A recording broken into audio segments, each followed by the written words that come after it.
প্রশাসনিক থেকে আমরা সার্বিকভাবে সহযোগিতা পেয়েছি।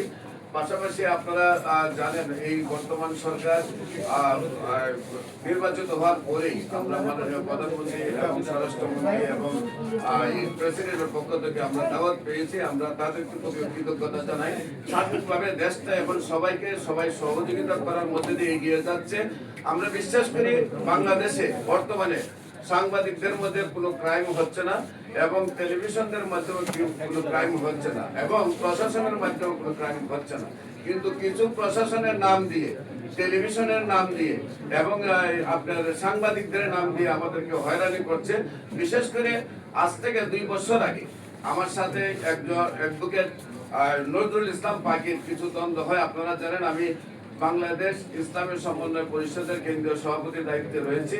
সেখানে আপনার নজরুল ইসলাম পাকি, অ্যাডভোকেট নজরুল ইসলাম পাকি আমার আইন বিষয়ক সম্পাদকের দায়িত্ব পালন করে। সেখানে ছাত্র সংগঠন এবং যুব সংগঠন এবং সাংবাদিক সংগঠনটা আমরা প্রেস ক্লাবের মধ্যে 3টি কাউন্সিলের মাধ্যমে আমরা এখানে গঠন করি। সেইখানে নজরুল ইসলাম পাকি দায়িত্ব থাকার সত্ত্বে সেখানে আমাদের সংগঠনের হিসাবে প্রায় 5 লক্ষ টাকার মতো হিসাব সে দেয় না। তারপর সংগঠনের সকল নেতৃবৃন্দ তাকে একত্রিত হয়ে সম্মেলনের মাধ্যমে তাকে বহিষ্কার করে। এরপর থেকে উনি আমার বিপক্ষে এবং আমার প্রতিষ্ঠানের বিপক্ষে বিভিন্নভাবে চক্রান্ত শুরু করে এবং নেতৃবৃন্দকেও অনেক হয়রানি করে। ইসলামী সমন্বয় আপনারা জানেন আমি আজকে প্রায় 3 যুগের ঊর্ধ্বে জাতীয় সাংবাদিক সংস্থার কেন্দ্রীয় কমিটির দায়িত্ব রয়েছে এবং জাতীয় সাংবাদিক সংস্থার বর্তমানে সিনিয়র সহসভাপতির দায়িত্ব পালন করছি। আমার সাথে জাতীয় সাংবাদিক সংস্থার কেন্দ্রীয় মহাসচিব এবং আমাদের যে আলতাফ স্যার যিনি প্রতিষ্ঠাতা সভাপতি ছিলেন, যিনি আজকে আল্লাহ জান্নাতবাসী করেছেন, সেই আমাদের সেই আলতাফ হোসেন স্যারের সন্তানও উপস্থিত হয়েছেন। আমার সাথে জাতীয় সাংবাদিক সংস্থার কেন্দ্রীয় কমিটির সকল নেতৃবৃন্দ রয়েছেন এবং আপনারা জানেন জাতীয় সাংবাদিক সংস্থায় যখন আমি নির্বাচন করি আমি সর্বোচ্চ ভোট সবার চেয়ে বিপুল ভোটে আমি বিজয় লাভ করি। সেখানে আপনাদের সার্বিক ভালোবাসা এবং সহযোগিতা আমি পেয়েছি। এমনিভাবে বর্তমানে সাংবাদিক ভাইয়েরা আমাকে ভালোবাসা এবং সহযোগিতা দিচ্ছেন।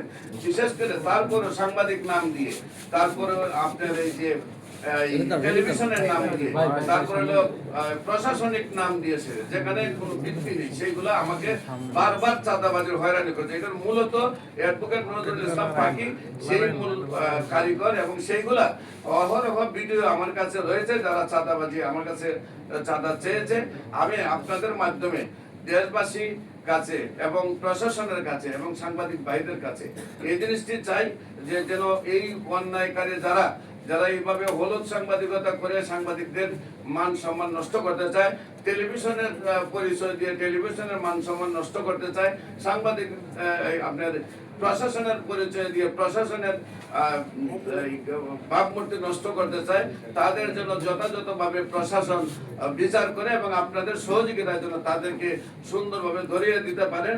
আমার কাছে বারবার 10 লক্ষ টাকা চাঁদা দিতে হবে, নাহলে আমার অফিস তালা দেওয়া হবে, আমার অফিস লক করা হবে, এইগুলা বলা হয়।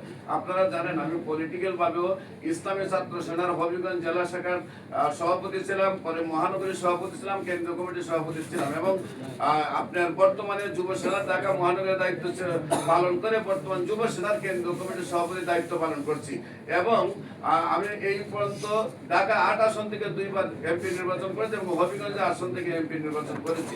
আমার পলিটিক্যাল বয়সও 4 যুগ, যার ধরনের সেই অন্যায়কারীরা কোনোভাবে আমাকে হয়রানি করে আমার কাছ থেকে চাঁদা উদ্ধার করতে পারে নাই। আমি বিশ্বাস করি যে আমরা ন্যায় পথে থেকে মরে যাব, কিন্তু অন্যায়কে আমরা প্রশ্রয় দিব না। তাই আমার কাছে শত শত চাঁদাবাজরা এখন যেহেতু ডিপ করছে, সেই জন্য আপনাদের কাছে আমি সেই যারা আমার কাছে আসে তাদের কিছু পরিচয়, তাদের কিছু ভিডিও নিয়ে হাজির হয়েছি। আমরা লিখিত বক্তব্যটা আপনারা শুনবেন। প্লিজ দয়া করে কথা বলবেন না, প্লিজ। একজনের কথা অন্যজনের ডিস্টার্ব হয়, একজনের কথা 10 জনের ডিস্টার্ব হয়, কথা বলবেন না।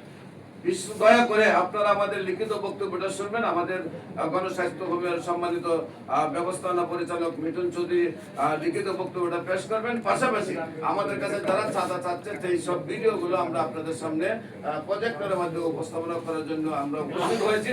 আপনারা দয়া করে সেগুলো সংগ্রহ করবেন, একটু দেখার জন্য অনুরোধ জানিয়ে আমাদের বিশেষ করে আমাদের জাতীয় সাংবাদিক সংস্থার কেন্দ্রীয় মহাসচিব এবং আলতাফ সাহেব আমাদের মধ্যে উপস্থিত হয়েছেন, সেই জন্য ওনাদেরকে ধন্যবাদ জানিয়ে, বিশেষ করে আমাদের অন্যান্য নেতৃবৃন্দ যারা আছেন, জাতীয় সাংবাদিক সংস্থার নেতৃবৃন্দ এবং ইসলামী সমন্বয় পরিষদের নেতৃবৃন্দ যারা আছেন, তাদেরকে ধন্যবাদ জানিয়ে, আমাদের সাংবাদিক ভাইরা যারা আসছেন তাদেরকে ধন্যবাদ জানিয়ে আমি শেষ করছি। পাশাপাশি আমাদের যে আজকে লিখিত বক্তব্য পাঠ করার জন্য